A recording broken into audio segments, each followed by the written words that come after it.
Muchas gracias, querido Pepe. Muy buenas noches a todos los hermanos de Alta Italia. Que el Señor les bendiga. Bueno, ya no tengo que decir Alta Italia, veo algunos hermanos también de San Rafael, así que muy bienvenido a todos los hermanos que están conectados. Que el Señor les bendiga. Gusto de saludarles, hermanos.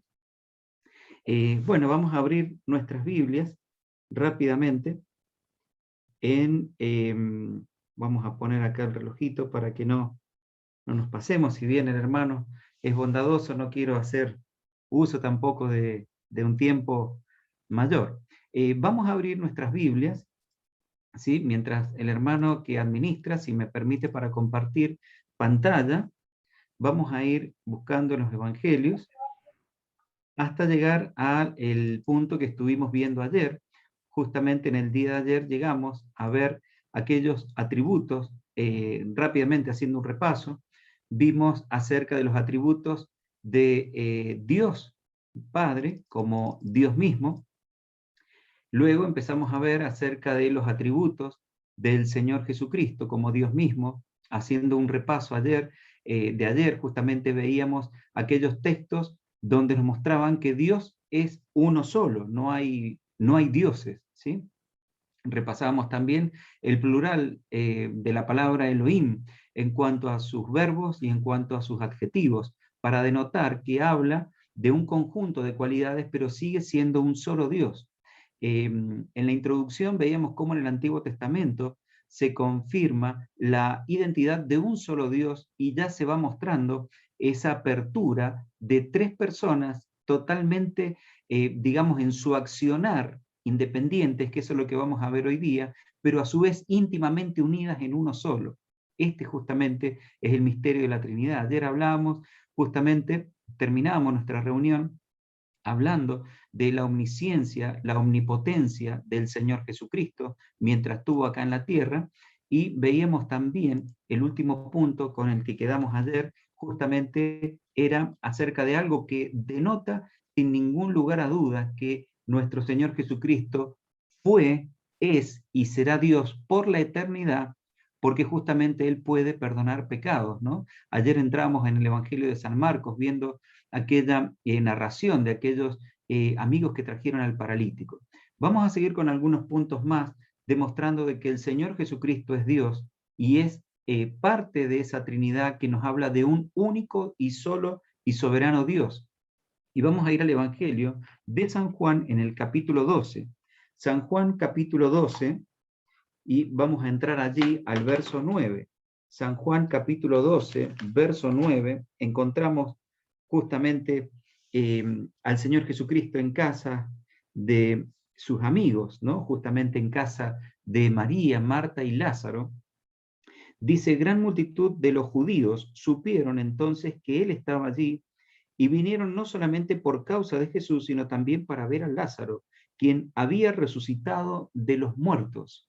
Ustedes saben, mis queridos hermanos, que prácticamente, por referencia de los evangelios, el primer momento en el que el Señor Jesucristo ya se había complotado para que Él fuese a la cruz del Calvario, ¿saben cuándo fue? Cuando el Señor había resucitado a Lázaro. Es decir que, si bien nosotros nos adentramos, digamos, a la parte final del ministerio del Señor y vemos allí prácticamente después del lugar alto, encontramos aquella turba de hombres, en realidad, mis queridos hermanos, ya venía hacía rato complotándose los fariseos en forma conjunta, porque sabían que había algo que no iban a poder ir contra el mismo Hijo de Dios. ¿Y saben qué era? Era que acá el Señor Jesucristo había levantado un muerto donde prácticamente todos eran testigos de que esa persona hacía ya más de 4 días, y es de ya más de 4 días, dice el original, y por lo tanto le habían visto todos, en presencia del pueblo. No solamente estaban los amigos, los familiares, sino todo el pueblo, inclusive autoridades de los fariseos, habían visto este evento sin precedentes prácticamente. Había pasado la situación anterior de la hija de Jairo, del hijo de la viuda, varios eventos, pero muchos fueron, digamos, de alguna manera soslayados en forma secreta. Es decir, que había lugar a dudas, de alguna manera, por gran parte de la concurrencia, porque había sido un evento muy reciente y muy cercano y muy en la intimidad de lo que era un velorio judío en aquella época. Pero este evento incurría en una mayor cantidad de gente, había una mayor cantidad de interesados, y de hecho, el hecho de que Lázaro estuviese muerto era voz popular en toda esa región, y justamente el Señor pasa a ser acá foco de análisis, de miedo, de justamente aquellos judíos, porque sabían que, lo voy a decir con pocas palabras, el que se estaba mostrando entre las calles, entre los caminos, era el mismo Hijo de Dios. No iban a poder ir contra él. Ahora, yo hoy día justamente acompañé a mi mamá a llevar una flor al cementerio donde están los restos de mi padre. Eh, Pepe ha conocido, y Mari también, a mi papá, y, y llegamos a ese lugar y había colas de autos para entrar. Uno veía todos de colores, los lugares allí en el parque donde estaban todas las flores, y pensaba, cuando iba caminando con mi madre, pensar que si el Señor viniese hoy, ¿cuántos se levantarían de los que están acá? Si el Señor viniese en este momento, con toda esta gente que está acá en los autos, caminando, muchos con su ramo de flores, eh, ¿qué sería el asombro de ver en un momento, en un abrir y cerrar de ojos, los sepulcros abiertos y los cuerpos resucitando, ¿sí?, yendo a encontrarse con el Señor de la gloria? La Biblia dice, en el original no dice en un abrir y cerrar de ojos, dice en un abrir de ojos, queriendo mostrar la rapidez del evento. Pero, ¿cuál sería el asombro, por un momento, de las personas que estuviesen ahí, de ver los sepulcros abiertos y ver de qué personas pasan a estar con el Señor? Hermanos, llevado a un escenario similar, pero mucho más fuerte, porque allí se paró el mismo Hijo de Dios frente a la tumba de Lázaro y dijo, Lázaro, ven fuera. Y el que estaba muerto salió vivo.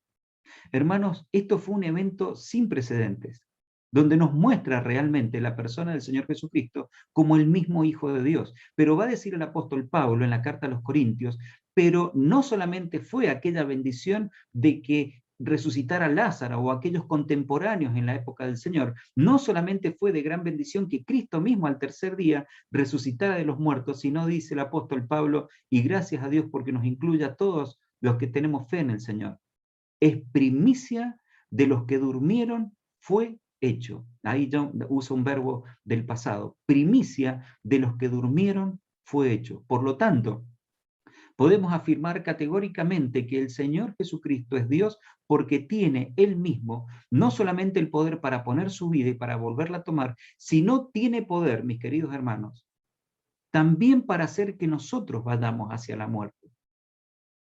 Es por eso que habla, ¿a quién se debe temer?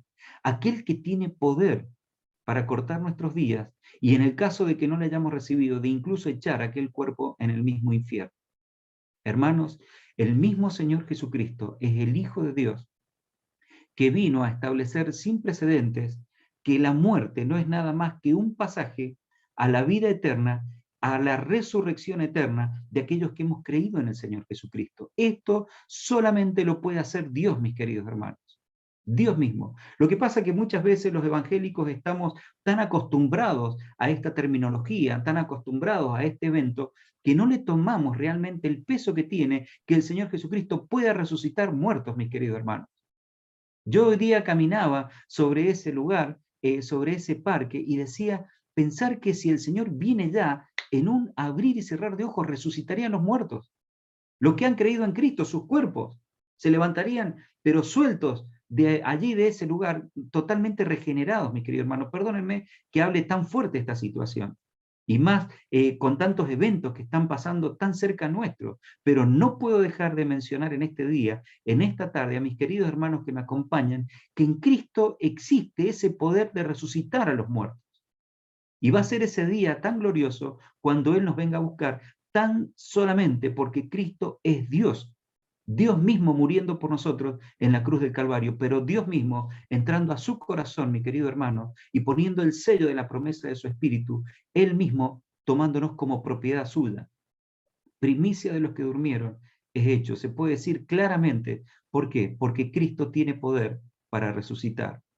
Por otro lado, vemos que Él es Dios, justamente porque en Colosenses, capítulo 1, verso 17, es un texto muy especial, donde dice justamente, Él es antes de todas las cosas, y todas las cosas en Él subsisten.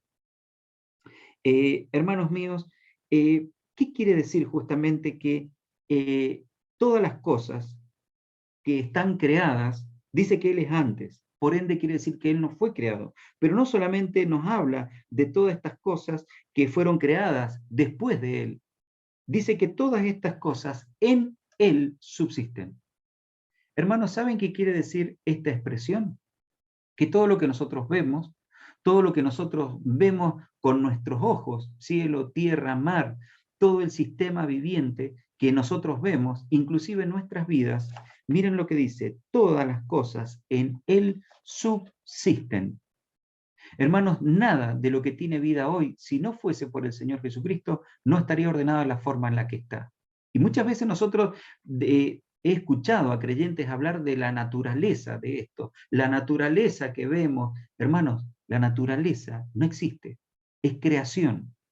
Es creación de un Dios, un único Dios creador de todas las cosas. Pero también no solamente creó todas las cosas, sino que las sustenta con su propia mano. ¿Quién es el sustentador de todas las cosas? Colosenses capítulo 1, verso 17. Muchas veces, hermanos, tendríamos que analizar un poco más esta grandeza del Señor Jesucristo como Dios y veríamos que todas las cosas en Él subsisten. Yo he pasado en algunas oportunidades cuando he venido de viaje y me han agarrado un par de vientos fuertes ahí cerca de la zona de General Villegas, pasando por ahí, vientos que parecía que la camioneta se me iba a dar vuelta. Hermanos, todas las cosas en sus manos subsisten. Aún el viento, aún el mar, aún todas las cadenas montañosas de este mundo, es como que entran en el pequeño huequito de su mano. Hermanos, miren qué poder inmenso tiene el Señor, que es el que se sienta sobre el círculo de la faz de la tierra. Hermanos míos, es grandioso conocer esto, porque nos da un aspecto un poquito más, nosotros que somos tan finitos, un poquito más detallado de lo que realmente es el Señor Jesucristo. Ese Jesús al que usted le canta, que no le podemos decir Jesús, es el Señor Jesús. Este nuestro amado Salvador al que usted mismo le ora. Él sustenta absolutamente todas las cosas, de lo que vemos y de lo que no vemos también. Porque tan solamente si analizáramos nuestro planeta Tierra, es algo muy chiquitito dentro de un ecosistema mucho mayor. Y sin embargo, eso que nosotros no vemos, que es parte de su creación, también lo sustenta, mis queridos hermanos. Es grandiosa la persona de Dios. Y del Señor Jesucristo se nos dice que Él sustenta absolutamente todas las cosas. Por ende, no nos queda otra, mis queridos hermanos, que confesar, como lo hizo el apóstol Pablo, que Jesucristo es Dios. Dice Colosenses capítulo 1, si no me falla la memoria, Colosenses capítulo 1 dice que, si me va a fallar la memoria, dice que en Él habita la plenitud de la deidad. Ya voy a encontrar el texto. En Él habita ya lo voy a encontrar, mis queridos hermanos. Pero en Colosenses capítulo 1 habla de que en Él habita la plenitud de la deidad. ¿Y eso qué quiere decir, mis queridos hermanos? Él es Dios.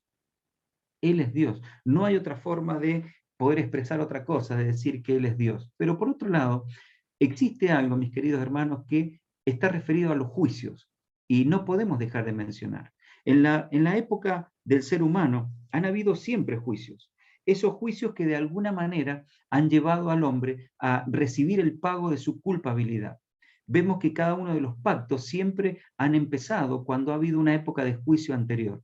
Pero nosotros sabemos, mis queridos hermanos, que aún quedan juicios por establecerse en esta tierra, aún quedan juicios por cumplirse. Acompáñame, por favor, a el Evangelio de San Juan, capítulo 5. San Juan, capítulo 5, verso 22. San Juan 5, 22. Dice la palabra del Señor. Porque el Padre a nadie juzga, sino que todo el juicio dio al Hijo. Vuelvo a repetir. Porque el Padre a nadie juzga, sino que todo el juicio lo dio al Hijo. Verso 27.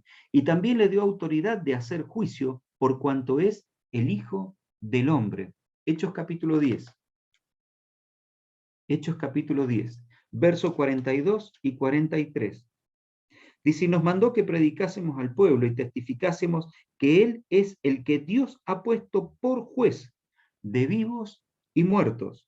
Y de este dan testimonio todos los profetas, que todos los que en Él creyesen o creyeren, recibirán perdón de pecados por su nombre. Lo vuelvo a leer el 43. De este, del Señor Jesucristo, dan testimonio todos los profetas, que todos los que en Él creyeren recibirán perdón de pecados por su nombre.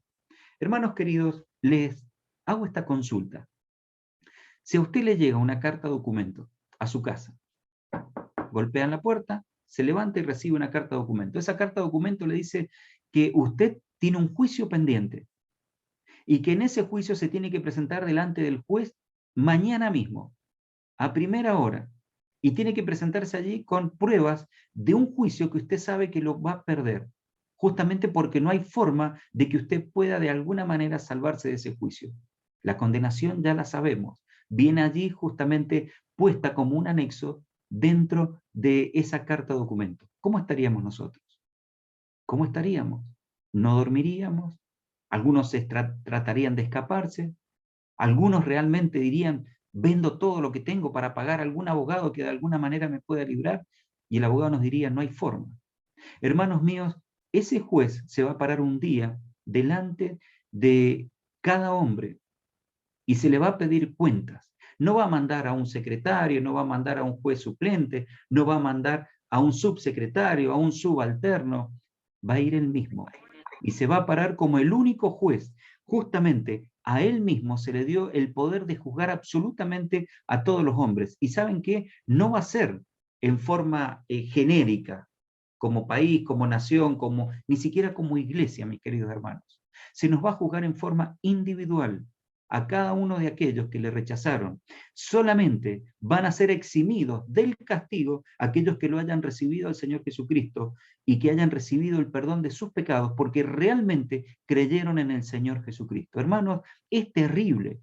Porque una cosa es que nos juzgue el juzgado de, por decir, traer alguna ilustración, el juzgado de General Pico. Otra cosa es decir el juzgado de la provincia de Buenos Aires. Otra cosa es decir el juzgado de la nación. Hermanos míos, todo eso se queda sumamente chico cuando hablamos del único juez por sobre toda la creación, el Señor Jesucristo. A Él se le dio el poder de juzgar. ¿Saben qué? Ni siquiera se salvan los muertos, porque Él es juez de vivos y de muertos. Aun cuando ya hayan muerto, acá ¿qué pasa con las deudas cuando alguien caduca? La otra vez hablaba con una persona del mundo que tiene una actividad financiera y me dice, vos sabés la cantidad de personas que han sacado préstamos en esta época. Ah, sí, le digo, no me digas por qué. Sí, sí, porque saben que sacan un préstamo, total si se mueren, hay una cláusula en el préstamo que no la han derogado, que es que queda eximido de la deuda. No tomen esto como nota, hermano, y mañana vayamos a sacar préstamo. Pero justamente, ¿cuál es el tema? Las empresas tienen miedo porque saben que si prestan, una persona se muere, antes pasaba la deuda a los hijos, pero una deuda financiera no, una deuda privada no. Entonces, hermanos míos, acá no es así. Al único que se le ha dado el poder de juzgar es el Señor Jesucristo. ¿Por qué? Porque Él es Dios. Y ante Él va a estar toda criatura, absolutamente todos. Ahí no se va a poder decir, no, pero mira, yo fui a la iglesia un montón de tiempo, o yo era esposo de una mujer que iba y era fiel al Señor. Yo hice esto o aquello. Ahí se va a ver el corazón tal cual es, así transparente como cuando uno ve un vaso de agua, no va a haber nada que se pueda esconder. Y el único juez que va a estar delante nuestro va a ver como única posibilidad de que la sentencia no caiga sobre nosotros, es si la sangre de aquel inocente, el Señor Jesucristo, está sobre nuestras vidas, mis queridos hermanos. Solamente recibirán perdón de pecados por su nombre los que creyeron en él. Bendito mensaje del Evangelio, y por algo son buenas nuevas, porque es la única forma de quedar eximido delante de este juez, que porque es Dios puede juzgar a vivos y a muertos. Hermanos, si tenemos alguna duda de que el Señor Jesucristo es Dios, yo le diría incluso hasta los testigos de Jehová que tratan de borrar un montón de versículos que dicen que Jesucristo es Dios, les puedo decir confiadamente que el Señor Jesucristo es Dios y que está vivo, mis queridos hermanos, y que va a juzgar. Pero no solamente va a juzgar a aquellos hombres y mujeres que no le hayan creído, sino también nosotros mismos, mis queridos hermanos, vamos a tener que pasar por el juicio de él. Y uno dice, bueno, Adrián, pero acabas de decir que justamente si hemos recibido a él como nuestro Salvador, vamos a tener perdón de pecados, perdón de pecados, pero también vamos a ser juzgados, hermanos. Segunda Corintios capítulo 5 nos habla de que ese juez, el único juez a quien se le entregó absolutamente todo el derecho de juzgarnos, se nos dice en 2 Corintios capítulo 5, justamente, y en el verso 10, nos dice la palabra del Señor, porque es necesario que todos nosotros, y somos creyentes, hermanos, ahí está hablando a los creyentes, porque es necesario que todos nosotros comparezcamos ante el tribunal de Cristo. Solamente Dios juzga, solamente Dios juzga. Cristo es Dios, porque el tribunal le pertenece a Él. El Padre le dijo, Él es el juez. El Padre dijo, todo el juicio se lo ha dado a Él. Acá, por si nos queda alguna duda, ese tribunal donde vamos a pasar los creyentes tiene un rótulo. Vieron que el tribunal dice, Tribunal 10º, Cámara tal. Bueno, acá el tribunal tiene un solo nombre, dice Tribunal de Cristo. Ese es el nombre. Donde el único juez es el Señor Jesucristo. Dice, porque es necesario que todos nosotros comparezcamos ante el tribunal de Cristo para que cada uno reciba según lo que haya hecho mientras estaba en el cuerpo. Ojo con la última expresión. Dice, sea bueno o sea malo. Hermanos míos, nosotros los creyentes, no pensemos que por haber recibido al Señor Jesucristo, ya estamos todo bien, está todo perfecto. Sin duda, es el gran resultado de la cruz es que tengamos seguridad de salvación. Pero también se nos va a pedir cuenta, hermanos, mientras estuvimos en el cuerpo. ¿Qué hicimos? ¿Qué hicimos? ¿A dónde estuvimos? ¿Cómo le servimos? ¿Cómo fue nuestro corazón? Lo que hicimos, ¿cuál fue la actitud de nuestro corazón de cómo haberlo hecho? Si hubo algo donde el Señor nos mandó y a través de su Espíritu, que ya vamos a llegar ahí, nos dijo, Adrián, hace esto y te mando acá, y nosotros dijimos no. O agarramos lo que era de Él y nos lo quedamos nosotros, siendo que eso lo iba a usar Él para su obra. O nosotros dijimos, no, Señora, ya no me mandé porque me es más cómodo acá. Hermanos, ojo con esa expresión, porque ahí se va a analizar delante del Señor lo que hicimos mientras estuvimos en este cuerpo. Mientras el Señor le dio salud, le dio vitalidad, le dio la posibilidad de salir y predicar, de ir y venir, de ir y servir, de ir y estar con los que lloran, con los que sufren, de estar donde el Señor Jesucristo nos preparó para estar, mis queridos hermanos. Entonces, aquel que tiene la posibilidad de juzgarnos es el mismo Dios. Vamos a ir avanzando con una frase, ahora sí vamos a entrar en un término, justamente, vamos a ir a Juan capítulo 1, que es muy importante considerar también con la confirmación de la deidad del Señor Jesucristo. El Evangelio de San Juan, capítulo 1, versículo 1. Un texto también mal interpretado por aquellos que tratan de comprobar, como es el caso de los testigos de Jehová, que el Señor Jesucristo no es Dios. Dice Juan capítulo 1, verso 1, en el principio era el verbo, y el verbo era con Dios, y el verbo era Dios. ¿Por qué hago esta, o hice esta forma de lectura un poco más exagerada? En primer lugar, la palabra verbo sabemos que se refiere al Señor Jesucristo. La mejor traducción de la frase tomada al original es el verbo era Dios. La exégesis estricta prohíbe la traducción que ya ponen los testigos de Jehová, que dice así, el verbo era un Dios. Prestemos atención a eso, mis queridos hermanos, porque si uno toma la literatura de los testigos de Jehová, también mencionan el verbo. En realidad mencionan el verbo y alguna literatura más antigua ponen la palabra, que no está mal, ¿sí? En su traducción o en su raíz termina siendo el verbo. La palabra de Dios no tiene el artículo. El verbo era Dios. Ahora, ¿qué quiere decir esto, mis queridos hermanos? Dios Padre, Dios Hijo, ¿son uno solo? Son uno solo. Pero Juan capítulo 1, desde el verso 1 hasta el verso 14, va a mencionar un evento que no había pasado absolutamente nunca antes desde la eternidad. ¿Y qué fue? Que ese Dios Padre, Dios Hijo, Dios Espíritu Santo, que son un solo bloque, de repente el Hijo ahora estaba siendo engendrado, estaba siendo de alguna manera tomando forma nuestra, va a decir el libro de Filipenses, y participando de nuestra misma carne, pero sin dejar de ser Dios en ningún momento. La persona del Hijo, que es parte del único Dios, se está desprendiendo para justamente ahora decir, en el principio era el verbo uno solo, y ese verbo era con Dios, el mismo Señor Jesucristo, y el verbo era Dios. Es decir, Juan va a decir acá, guiado por el Espíritu y para traernos claridad, había un solo verbo, y ese verbo estaba con Dios. Y ese verbo era Dios. Este era en el principio con Dios. Todas las cosas por él fueron hechas y bueno, viene todo el contexto que afirma el contexto de toda la Biblia. Y ahora, ¿qué es lo que dice? Dice que aquella luz verdadera que alumbra a todos los hombres venía a este mundo. En el mundo estaba y el mundo fue por él hecho, pero el mundo no le conoció. Y a los suyos vino, los suyos no le recibieron. Pero ¿qué fue el evento más importante? El mismo Dios ahora tomando forma humana, pero nunca dejó de ser Dios. Hermanos míos, miren, esto es muy importante que nosotros sepamos. ¿Por qué? Porque el Señor Jesucristo en toda su vida acá en la tierra nunca dejó de ser Dios. Cuando Él fue y murió en la cruz del Calvario, Él era Dios y era hombre a la vez. Muere su humanidad, pero Dios no muere. ¿Se entiende, mis queridos hermanos?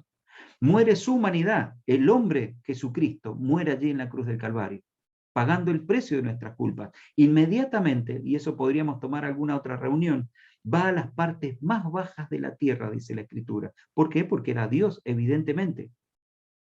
Y allí va y predica a los espíritus encarcelados. Después lo vemos resucitado al tercer día, su cuerpo de entre los muertos. Hermanos míos, el mismo Dios, Padre, Dios Hijo, y ahora vemos a partir del Señor Jesucristo, Dios Espíritu Santo, pero los tres uno, con tareas y funciones específicas para salvar la humanidad, para salvar aquella creación. Ya vamos a entrar ahí a ese punto.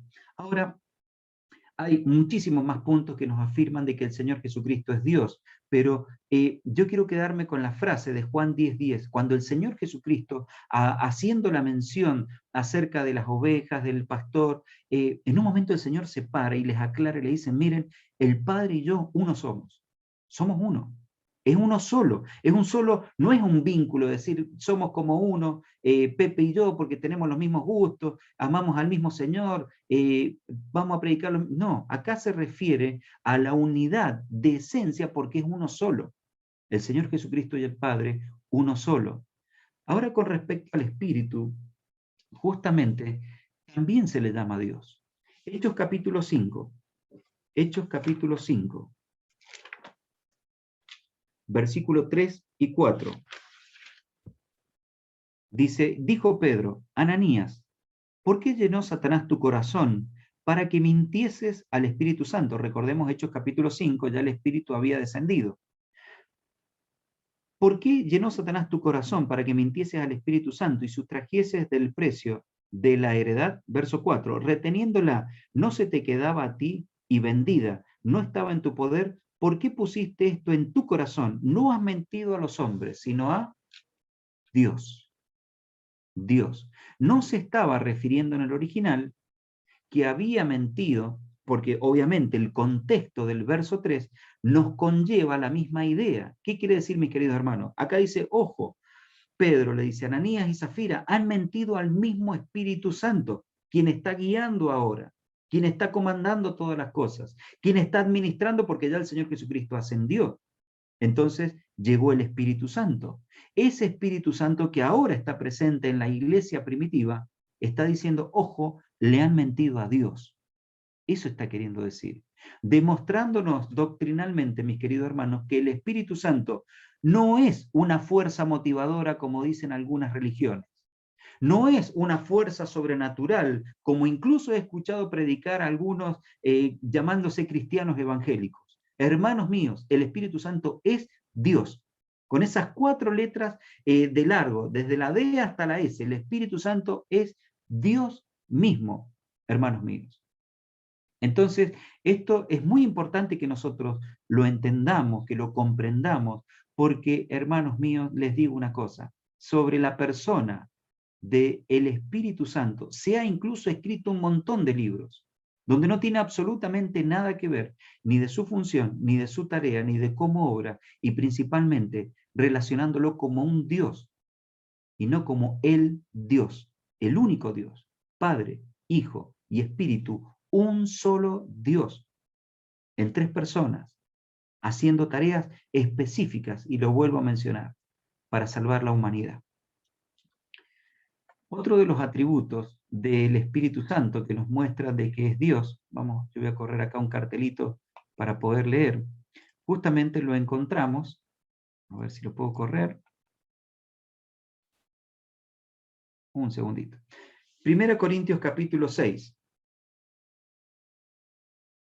1 Corintios capítulo 6, verso 19, pero ya que estamos ahí en Corintios, vamos a ir primeramente al capítulo 2. Corintios capítulo 2, 1 Corintios capítulo 2, verso 10. Ahí encontramos, ayer hablábamos de los atributos de Dios, justamente, y hablábamos del Señor Jesucristo y de Dios con respecto a la omnisciencia o al conocimiento anticipado de todas las cosas. 1 Corintios capítulo 2, verso 10, dice la palabra del Señor. Dice, pero Dios nos las reveló a nosotros por el Espíritu, porque el Espíritu todo lo escudriña, aún lo profundo de Dios. ¿Saben qué quiere decir, mis queridos hermanos? Dios nos reveló cosas de Él mismo.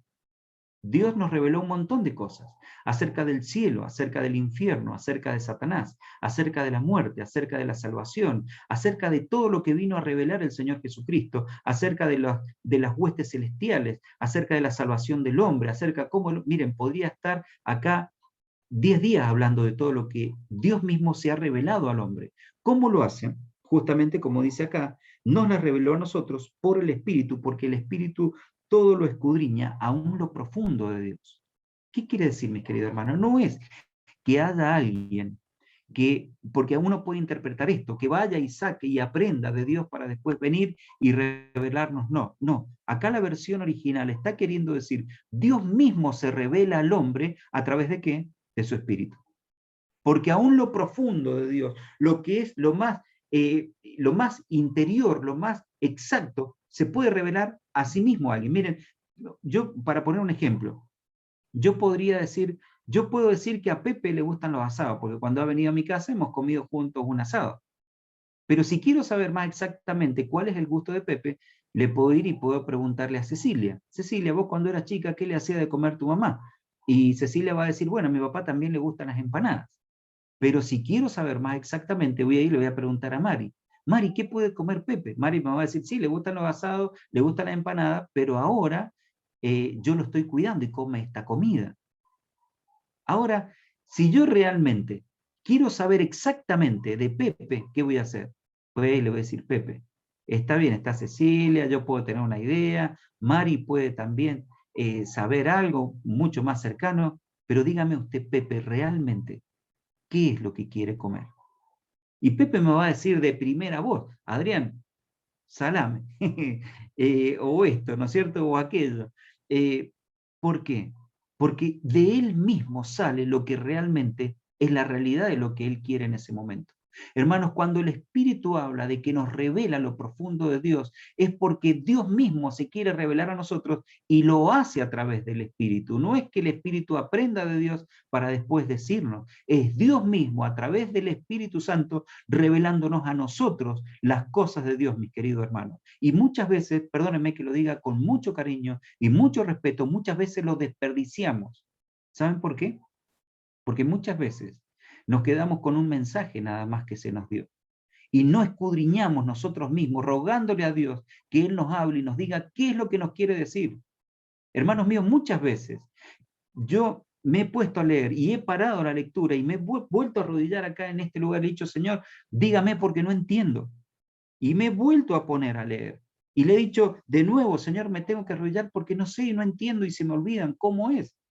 Y les aseguro que el Señor nos muestra cosas espectaculares. Y no estoy hablando de revelaciones, de sueños, absolutamente nada. Acá está todo revelado. No necesitamos nada más. El tema es que nosotros no le escudriñamos. El tema es que nosotros no le sacamos ese jugo, no por nuestra propia capacidad, sino porque el Espíritu nos lo puede revelar. Y ese Espíritu va a hacer que después usted se lo revele a otros hermanos. Y ahí viene el crecimiento de la iglesia. Hermanos, nuestras plataformas o nuestras transmisiones están llenas muchas veces de mensajes de psicología cristiana, pero no de la profundidad de las riquezas, de lo que tiene la palabra del Señor.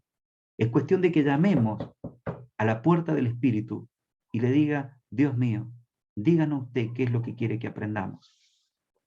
Por otro lado, otro de los atributos, los encontramos ahí en el capítulo 6, verso 19, dice, ¿o ignoráis que vuestro cuerpo es el templo del Espíritu Santo, el cual está en vosotros, el cual tenéis de Dios y que no sois vuestros? Ahí encontramos muchas veces, enfocamos una parte de ese versículo, donde solamente decimos el Espíritu vive dentro mío.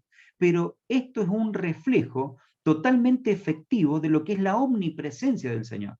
Porque el Señor vive en mi corazón, acá en Mendoza, en Guaymallén, en Dorrego, pero también vive allí en Alta Italia, también vive allí en el corazón del hermano que vive en San Rafael, también vive allí en el corazón del hermano que vive en Malargüe, y así en absolutamente todos los creyentes en todo el globo de la tierra.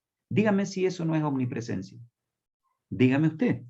Dice el verso 19, ¿o ignoráis que vuestro cuerpo es el templo en el cual está en vosotros, dentro nuestro, el cual tenéis de Dios y no soy vuestro? Ahí habla del templo, pero habla de que el Espíritu está dentro nuestro, hermanos.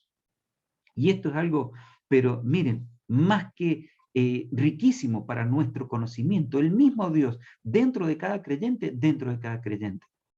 Por ahí usted le puede decir a sus niños en la escuela dominical a través de un dibujito, abra su corazón para que entre, y ellos creen, nosotros no. Nosotros no.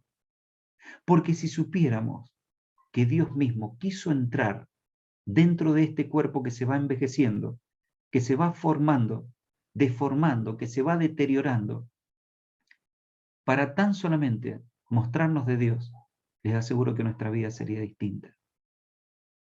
Aún en el momento en que damos nuestro último suspiro en esta tierra, aún allí el Espíritu intercede por nosotros ante el Padre, llevándonos raudamente hasta la misma presencia del Señor para estar con Él. Ese Espíritu que está dentro de nuestra vida es el mismo Dios habitando en los corazones solamente de los creyentes, no del mundo. Es un reflejo pleno de la omnipresencia de Dios en este mundo. En este mundo. ¿A través de qué? De su Espíritu. Vamos a ir avanzando, queridos hermanos, porque me quedan 8 minutos. Juan capítulo 3, verso 5, nos muestra otro atributo del Espíritu Santo. El Evangelio de San Juan, en el capítulo 3, verso 5 y 6, acá encontramos al Señor Jesucristo teniendo esta conversación con Nicodemo, una conversación muy rica, muy linda para analizar y estudiar. Y vemos que allí, justamente en el verso 5, dice, respondió Jesús, de cierto te digo, que el que no naciere de agua y del Espíritu no puede entrar en el reino de Dios. Verso 6, lo que es nacido de la carne, carne es, y lo que es nacido del Espíritu, Espíritu es. Verso 8, el viento sopla de donde quiere y oye su sonido, mas ni sabes de dónde viene ni a dónde va. Así es todo aquel que es nacido del Espíritu. ¿Saben qué quiere decir esta ilustración que dijo el Señor Jesucristo a Nicodemo? Quiere decir que cuando una persona nace de nuevo, Nicodemo le va a decir, Señor, ¿cómo puedo entrar en el vientre de mi madre? ¿No? Haciendo esta explicación, él como el doctor de la ley en Israel en ese momento. Y el Señor le va a mencionar, ¿cómo es esto de nacer de vuelta? Esto de nacer de nuevo implica un cambio radical en la vida de una persona, donde el que obra en ese cambio es el Espíritu Santo, mis queridos hermanos. Y una persona puede haber sido mala, un golpeador de su esposa, un alcohólico, un profanador, un violador, un asesino, llámele el título que quiera, mis queridos hermanos. Pero si tan solamente recibe al Señor Jesucristo en su corazón, la vida de esa persona empieza a regenerarse de tal manera que es así como aquel, va a decir el verso 8, que el viento sopra donde quiere. ¿Y saben qué quiere decir? Si antes apuntaba acá, ahora apunta para allá. Ese es el ejemplo que le está queriendo dar el Señor Jesucristo. Si antes iba para allá, ahora el viento lo dio vuelta para otro lado y lo está llevando al lado totalmente opuesto de lo que hacía antes, de cómo era antes. Es por eso que justamente esta palabra que muchos estudiosos usan relacionando a la conversión con una palabra científica es la metamorfosis del hombre. Eso es la regeneración del Espíritu Santo. Es como que yo me acuerdo cuando era chico y quizás aquellos que tienen más de 45 años nos hacían hacer en la escuela el experimento del gusano de seda, donde lo teníamos ahí en una cajita de zapatos y le daba la vuelta hasta que se hacía un capullo y de repente lo íbamos a ver y no estaba más, se había volado, se había convertido en una mariposa. Eso es lo que pasa con el creyente. Nos arrastramos por el pecado, nos ensuciamos en el fango de nuestra miseria, hasta el día en que el Señor nos perdona y su Espíritu Santo empieza la obra regeneradora en la vida de todo creyente verdadero, mis queridos hermanos, haciendo que esa persona no sea ni siquiera parecida a lo que era antes. Eso es la salvación, no hay otra cosa, hermanos míos. Si hay una persona que se dice salva y todavía abunda en sus pecados, no hay libro de psicología que lo pueda llegar a explicar delante de Dios. El juez le va a decir, nunca me recibiste, porque el espíritu que está dentro de esa persona soy yo, Dios mismo. Y yo hubiese entrado para regenerarlo. Esa es la obra del Espíritu. Es por eso que en Filipenses capítulo 1, verso 6, categóricamente el apóstol Pablo va a escribir, aquel que comenzó en vosotros la buena obra, la va a perfeccionar hasta el fin. ¿Qué quiere decir? No nos va a dejar quietos, mis queridos hermanos. Si el creyente es de verdad, no lo va a dejar quieto hasta que no lo rompa, como dice allí en Jeremías, en el vaso del alfarero, lo quiebre con sus manos y lo ponga de nuevo para hacerlo conforme a como él quiso. Esa es la obra de un creyente, hermanos míos. La obra de Dios en un creyente, no la obra del creyente. Y se ve en nosotros tan solamente de lo que éramos antes. Ahora empezamos a tener el ADN del mismo Dios a través de la persona del Espíritu Santo. ¿Ustedes saben lo que es el ADN? El ADN dicen que es lo que muestra lo que realmente tiene nuestra genética. Y nuestra genética dice cuál es nuestra piel, nuestro color, o soy pelado porque mi papá es pelado, o soy esto por esto. Hermanos, la genética del creyente en su raíz más importante cambia en el momento en que recibe al Señor Jesucristo en su corazón, porque el que hace el cambio es el Espíritu.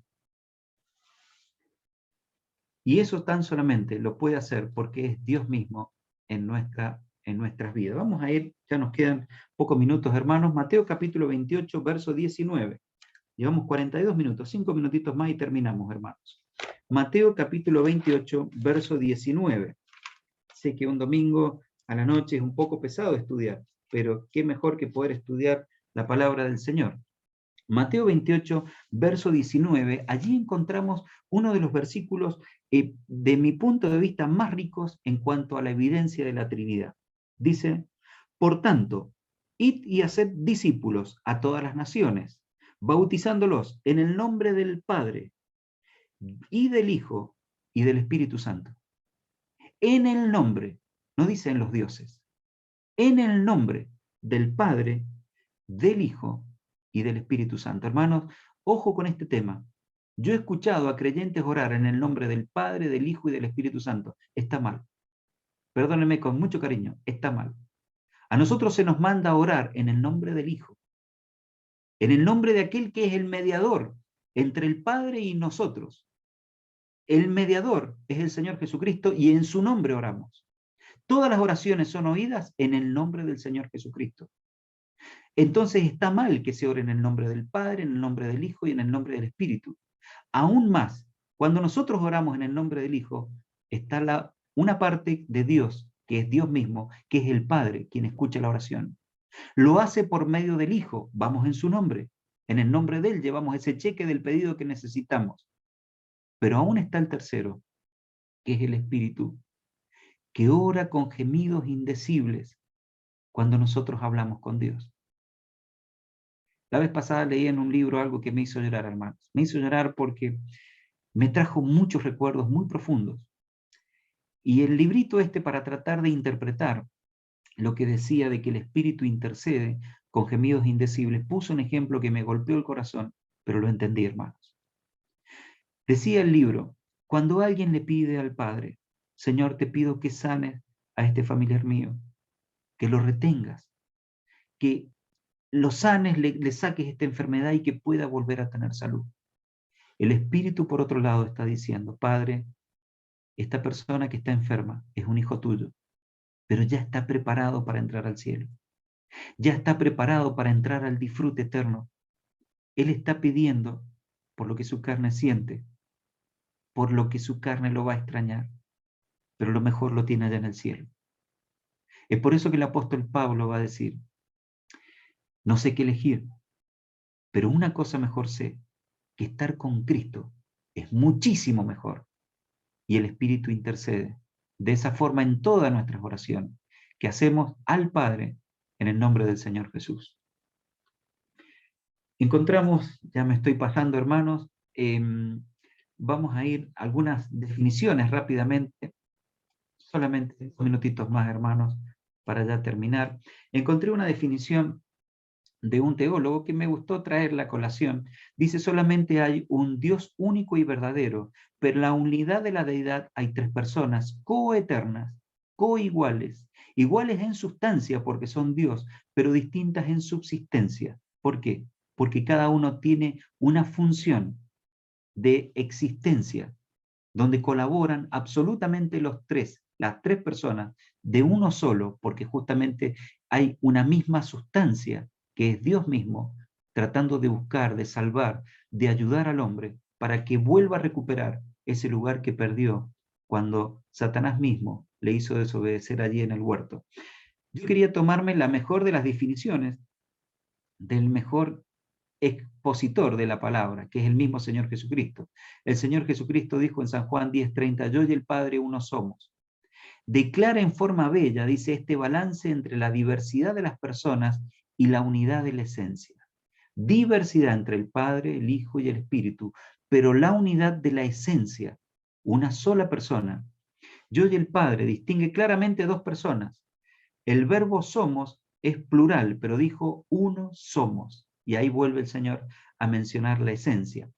Quisiera mostrarles un cuadrito, ya con esto sí terminamos, ya estoy en los 47 minutos. Un cuadrito que a mí me sirvió de explicación.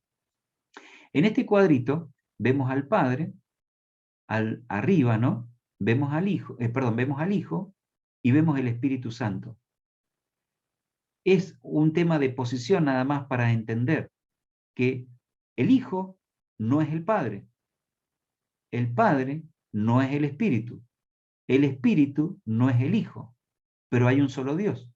El Hijo es Dios, el Padre es Dios y el Espíritu es Dios. Una sola esencia en 3 personas con distintas tareas. Lo que hace el Hijo no hace el Padre, lo que hace el Padre no hace el Hijo, lo que hace el Hijo no hace el Espíritu y lo que hace el Espíritu no lo puede hacer el Hijo. Entonces, queridos hermanos, esto nos lleva a entender un poquito más que hay uno solo. Ese solo es Dios, Padre, Hijo y Espíritu Santo. Vamos a parar acá, mis queridos hermanos, y solamente quisiera yo quedarme con un texto, justamente, ya para terminar nuestra reunión, y es en 1 Pedro, capítulo 1, verso 2. 1 Pedro, capítulo 1,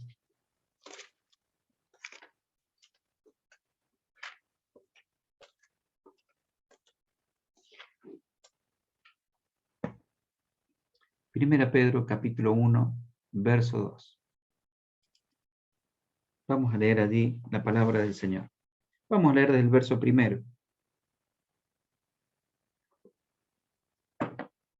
Dice Pedro, apóstol de Jesucristo, a los expatriados de la dispersión en Ponto, Galacia, Capadocia, Asia y Bitinia, a los elegidos, según la presciencia de Dios, Padre, en santificación del Espíritu, para obedecer y ser rociados con la sangre de Jesucristo, gracia y paz os sean multiplicadas. Elegidos según la presciencia de Dios Padre, en santificación del Espíritu, para obedecer y ser rociados con la sangre de Jesucristo, gracia y paz os sean multiplicadas. Queridos hermanos, un solo texto que nos muestra y explica la grandeza de esta hermosa Trinidad, esta bendita Trinidad, va a decir el libro. El amor del Padre hizo que Él mismo quisiera que nosotros fuésemos salvos. Dice que en su presencia o presciencia o conocimiento de las cosas, va a decir, Él nos escogió. Pero también nos va a decir de que fuimos rociados por la sangre del Señor Jesucristo. Y ahí rociado justamente no es unas gotitas. Fuimos bañados, hermanos, por la sangre de aquel que murió cruelmente en la cruz del Calvario.